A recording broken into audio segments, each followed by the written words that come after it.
welcome back to another edition of Potluck, your everything and anything talk and entertainment TV show. My name is Laura Hartman, and I am your host.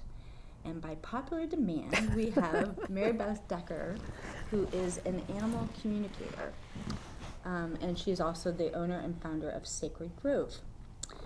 So today, we're going to talk about a book that she wrote called Peace in Passing. And it's about having to deal with, your animals passing away or having to put them down. Yep. So welcome back to the show. Thank you. It's good to be back. Also Stella, yeah. Welcome back, Stella.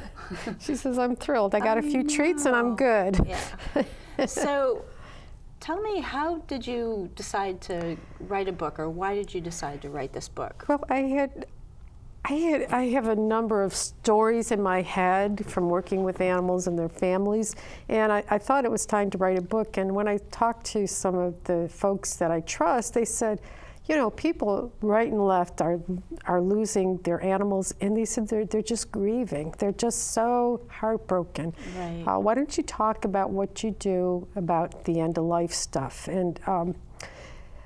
And that made sense to me, because the more I worked with animals and their families through the process, and even after they've passed, I got a lot of peace out of it, and I got a lot of comfort. And I thought, well, if I can write a book and I can share some of that stuff with other people, sure, that will help them to move forward and find a place where you always miss your animals, so I can't take that away. Right. But they can find a place where they're feeling comfort and happy. And they know they're okay. They know they're okay. Okay. Yeah. Exactly. I think that's with any being, human or animal, that physical loss is really, really hard. It is hard. But for a lot of people, people that are religious or spiritual, we know that it's not the end. Right. Where there are people that they think, lights out, that's it. Yeah. But if you're a believer, if you... Yeah, and a lot of us have had experiences. Exactly. And exactly. And I guess the other part of writing this book is that in doing so, more people will start to pay attention to when their animals leave them a little hint that they're still around, and not say, oh, that was just my imagination, sure, oh, that was just a dream, or, like they really get that their animals took the energy to come back and say, hey, I love you, and I'm still around. Aww. Yeah. Oh, wow. Yeah. Wow. So you wrote this, and how have, been the reviews or comments about Well, the book? a lot of positive comments. People, well, I'll tell the truth. There's some of the folks who are in this book gave me good reviews, so that's always great, sure, right? Sure. So, but other people have started to say that they have really found it comforting. There was somebody who was reading it for the second time because it just helped them so much to see the death of their animal in another perspective. Okay. And I think one of the things that I've done in this book that maybe has been on the tip of our consciousness, but maybe hasn't been said, is, we all grieve when somebody we love dies, but there's an added grief for our animals, because in this day and age, we usually choose the time and place of their death. Sure. Okay, so on top of just losing the animal, then you're starting to feel, gee, did I do it too soon? Did I wait too late? Did I make the right Were decision? They right? Right, Did they yeah. suffer? People feeling guilt. Are they mad at me for, whatever? And they're walking around with that on top of just feeling the grief of loss. So having said that, acknowledging that, you're going through other things too, that actually helps relieve the burden. The other thing that I think is less these days, but it's still there, is that people still believe that the loss of an animal is kind of trivial. It's like, in the policy manual at your place of work, does it say that you can take 5 days of bereavement for your best friend, your dog? Right. You know, and no, you're just supposed to do it and come back to work and act like nothing happened. Sure. Well, something big happened there. You know, those of us who have both people and pets in our lives know that sometimes the pets. Well, let's put it this way. They take precedent over people. Oh, well, and the other thing is, you know, especially if you have dogs, and now my cats are doing it, every single day they are happy to see you. Oh, yeah. Every day. Come into the house 2 times a day, they still love you, right? Yeah. Can we always say that about our human? I know. They wait at the door, 20 minutes before you come home. They know that you're coming home. They do. And so, you know, that is something that is so precious that our animals get, you know, most of our animals give us. Right. Yeah. So have you had, like people make appointments to do, you know, like we talked about in the last show about, you know, behavior issues or maybe health issues through animal communication. Do you ever work with people after their pets have passed? I or have. Like while they're, or have you been there when their pets have passed? I have. So that's a great question. I'm going to take it in kind of pieces, okay? So people have had me connect with their pets to see if they're ready to go.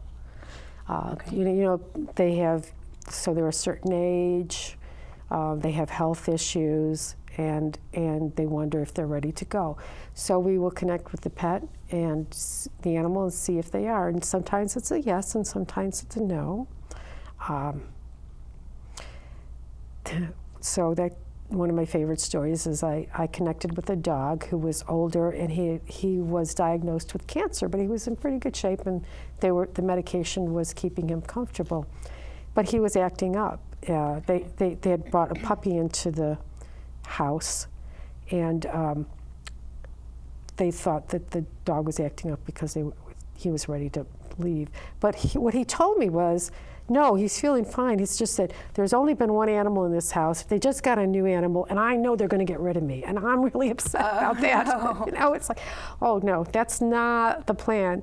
They know that if you have cancer, and that there is a problem, but they're keeping you to the end, their friend, and so it helped him calm down, and he got that his role would be sort of a uncle to the pup. You know, like there was a young girl in the family, so he was like the uncle figure to say, yeah, you're not supposed to sit on the couch, but they may let you do it anyway, or you know, that sort of thing.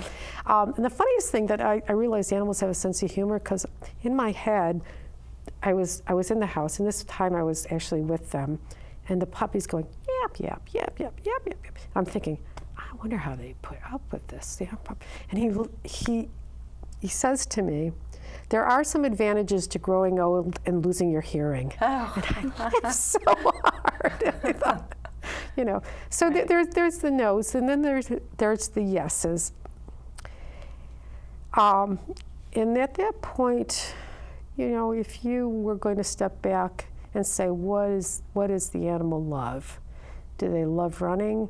You know, no, they can't run anymore. There's a lot of pain. I've talked to animals, and they've said they're in a lot of pain, and that's helped their person increase the medication. But sometimes they're ready to go. And so then I can tell their guardian this, and their guardian can start to make plans, and I can tell them what's going on. Okay.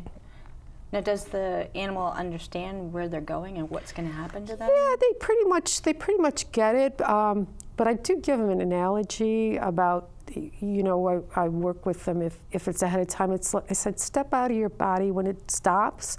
Like, well, because a lot of them have seen people stepping out of a car, you know, you're just stepping out of your stall or stepping out of your house. You just step away. And if I know what's going on, a lot of times I'll ask my dogs and cats who've passed to come and be the kind of greeting party for them. Okay. So they're not doing it alone, and say, like, come with me, here's where we go, and help them to just transition really easily, and that feels good. Okay, and do you ever, you know, connect with, like, humans on the other side to also be there for the animals? Or maybe, yeah, maybe sometimes I have. The people know? We usually get other animals that have passed on in the family, but sometimes there have been the humans that have, come through for them as well. Right. Yeah. Okay. And what do you think happens? I mean, I know you have communicated with animals that have passed on.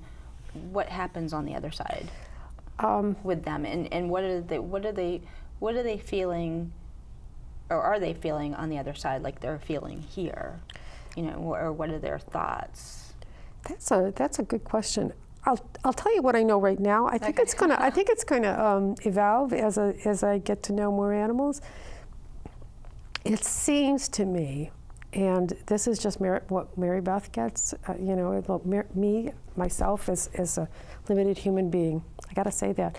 It seems like they kind of shed their doggy or kitty or horse persona a little bit, and they kind of expand as a larger soul. Okay. And so they have more abilities to think bigger. It's not just the dog sense. There's like a bigger seeing, and they can see for their human beings sometimes things that the human beings maybe can't see for themselves.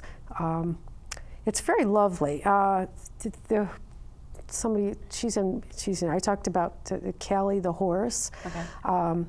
When we connected with Callie afterwards, Callie had violent seizures, and a horse with violent seizures. Wow, very scary. Yeah.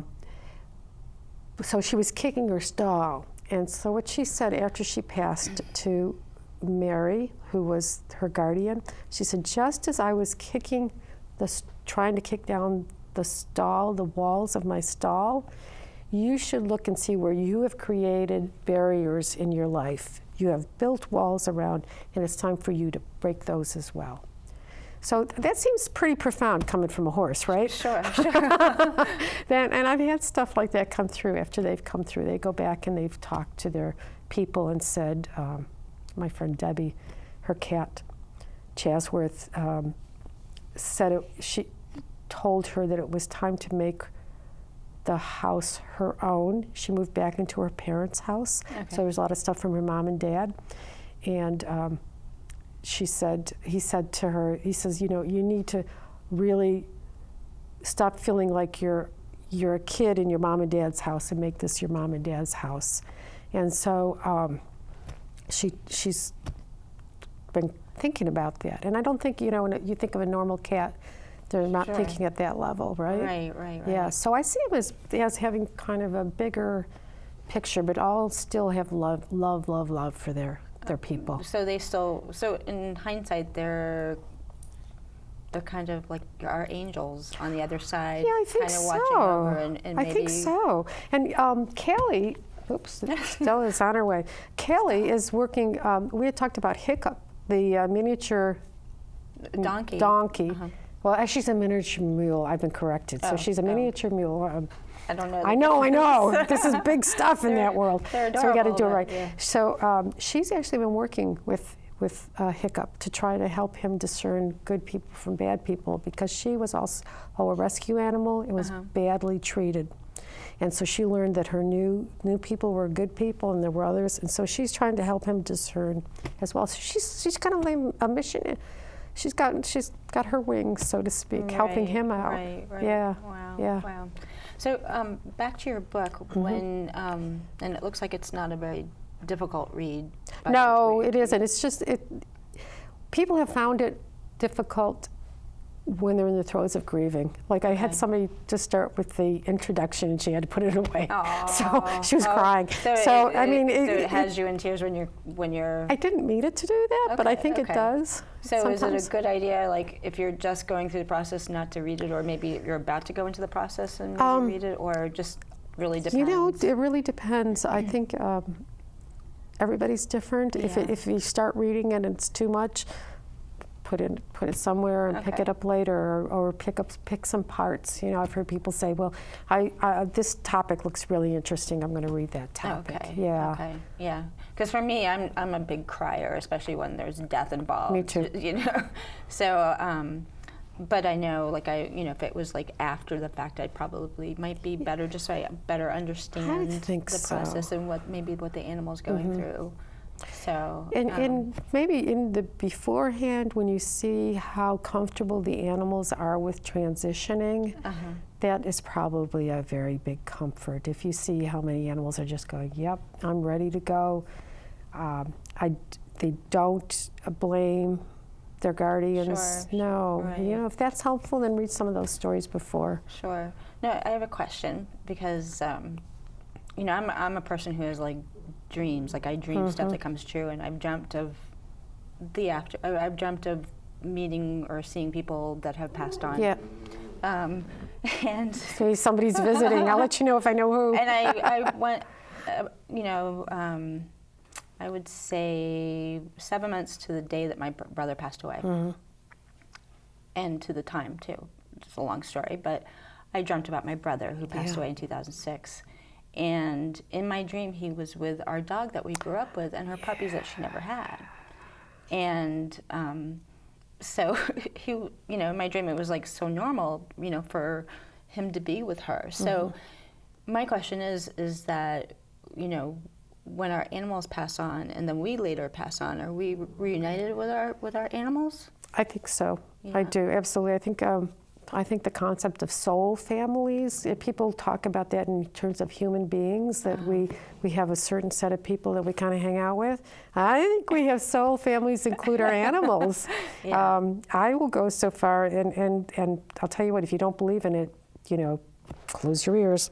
Right. I think our animals reincarnate, and people do too. So I think they come back. I think my cat Mac was my grandma's cat, because I kept wanting to call him Tom. Oh, who's here there, kid? And so I think he's back in the family. So yeah, I actually think that if we animal lovers, if we picture heaven and it doesn't include our animals, I don't think that's heaven. Right. So right. I think that Spirit loves us enough to bring us back together. Sure. Yeah. No, because they're like family. Yeah, I mean, I believe that. I totally believe that. Well, for some of us, they are. Yeah. And speaking of your cat, my cat, the one that's been sick this past week, ever since I've gotten her, she's reminded me of my grandmother, my mom's mom. So I'm thinking, oh my gosh. I mean, it's just like it's possible. It's like maybe not reincarnation of my grandmother, but maybe just a part of her is there with me. You know what I mean? That's with her. Well, So it's just like, I mean, it's like her personality. It's just like everything about her just really reminds me of my grandmother. That's so funny. I think, yeah. So Stella.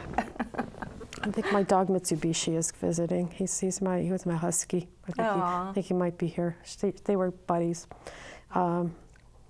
Yeah. So there is a part in the story where Callie and Izzy are two horses that hung out together, and after Callie passed, Mary was with Izzy, and Izzy did something that only Callie does with her tongue, and she went, what? So it was a sign to her that Callie was just letting her know that she was around. Okay. Maybe. So that's my just thought. Right. I don't have any knowledge or opinion about, who reincarnates when and where. I just think it happens. Mm-hmm. So. And then again, people that don't believe it, it's not important. Sure, sure. You just love your animals anyway. Right. Now, I long ago, when I used to have two cats, Blackie and Whiskers. Blackie actually disappeared after I had moved, and I never found him. And Whiskers, the younger cat, grieved. Beyond means, like I've never seen. You don't imagine animals grieving, but my Whiskers definitely was just so depressed and just so down. So, what have you worked with people that have animals that have had? Well, I did speaking. It's interesting that you said that because Stella was grieving so much for Mitsubishi. There's a story in the book about a little dog in Tokyo whose master didn't come home one time in the 30s because he had had a heart aneurysm. The dog came to the train station at the right time for like 12 years. Oh my They've got a little statue of him out, and they celebrate his birthday, and they put his ashes in with I think I've heard that or seen Hachiko. that. Yeah. But Stella was grieving, and I knew it because every time she saw a husky that looked like Mitsubishi, she's like, there he is. Let's go over and see him. Mitsu, where have you been? How come you're not? So what I did was I did what I do, and I brought them together so she could see Mitsubishi was fine, and he could show her that he was okay. And they sat, two little curled dogs back to back and slept next to each other for a little while. And I think that really helped her understand that he was okay. Okay. Because we think that our animals know what happened, but right, yeah, I don't think they always do. Okay. All right. But eventually, like, I don't think my cat ever got over losing. Oh. Yeah. How? And I wish, and this was back in like the late 80s, so it was like, I didn't know any better back then, but, nowadays I would like totally get in touch with you or kind of Google it or something just to see what can I do to help my cat. Because you could probably just connect their souls and let them say to each other, hey, I had another path, I had to leave, I love you still. Right. Whatever they wanted to say to each other. Sure. Yeah. Wow. Yeah. So when you were writing this book, was it challenging or did it put you into tears thinking of memories of your own personal animals? It did a little bit. But mostly it excited me, truthfully, because I really asked for guidance about, what needs to be in the book to help people. And so that made me really happy that I covered a lot of areas that I wasn't thinking were going to be in there, just about animals passing and how they can continue to help their families and help other animals. And still, there's sadness because you feel the people's sadness. Oh, sure. That was really what I was feeling when I was going through it. But the animals were delighted to be, remembered and have their stories explained. So it was a pretty uplifting book to write.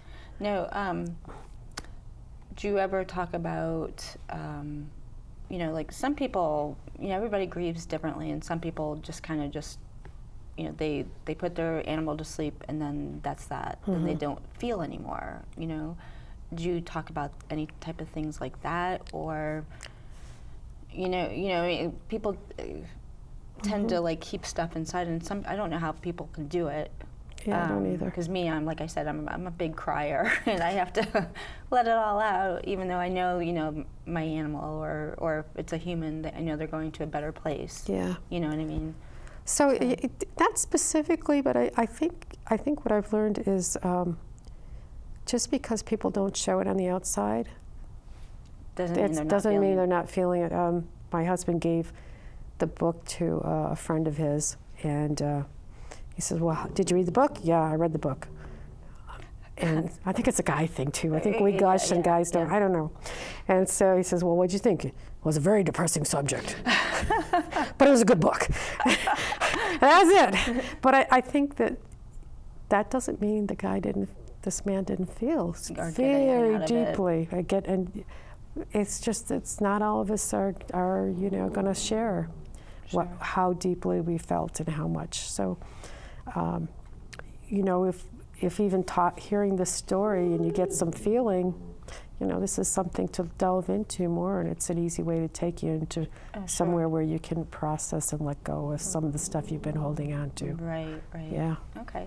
Now people can get this on Amazon. Yeah, is it's that on right? Amazon, Peace and Passing, Amazon, it'll show up in Kindle. Okay, and on your website? It's on my website as well, so Okay. that'll take you to a link there too. Right. Yeah. Now I understand, and this may have nothing to do with your book, but on your website, because we are running out of time again, Okay. but I wanted to mention your 20-page I do. report that you are offering for free for people that need to know what their It was animals a fun are report. It thinking, says 5 things your pets want you to know. Okay. All right. Okay. It's just and if you use it, it's almost a workbook to let you see as you go in deeper to see if you can, on your own, deepen your relationship with your pet beyond the. My dog likes to chew his toy and eat his goodies. You know, like get you more into the spiritual soul connection with your animal. Okay. If you're okay. interested in that. Yeah. Yeah. And it's 20 pages worth of It's good 5 stuff. things. Yeah, Okay. yeah. We go Okay. into some depth on that stuff and give people a chance to start to do some journaling if they want to. Sure, sure. Yeah. And now, do you think that you'll get into more writing, more reports, and more books? I'm hoping to. I don't know what my second book is, but my husband says I've got to write You have another a lot one. of So information I there, guess so, yeah, okay. it'll be next year is what I'm hoping for, is writing another book. Okay. All right. Now, what do you see for yourself, like in the next 5 years, as far as with the animal communication stuff? I know I've asked you this question in the last show, but.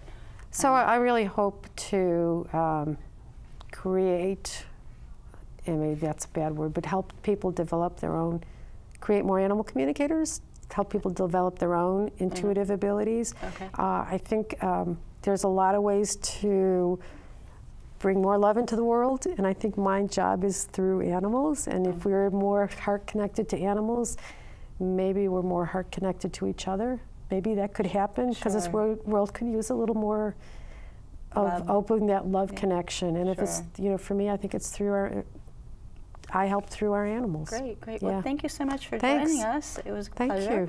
And if you're just tuning in now, make sure you catch us on the web at www.potluck-online.org.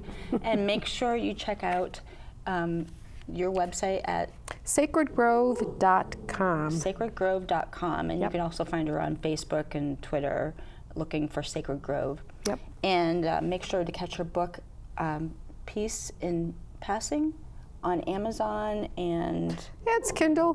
Kindle. Kindle Okay. on my website too. Okay. Yeah. Okay, great.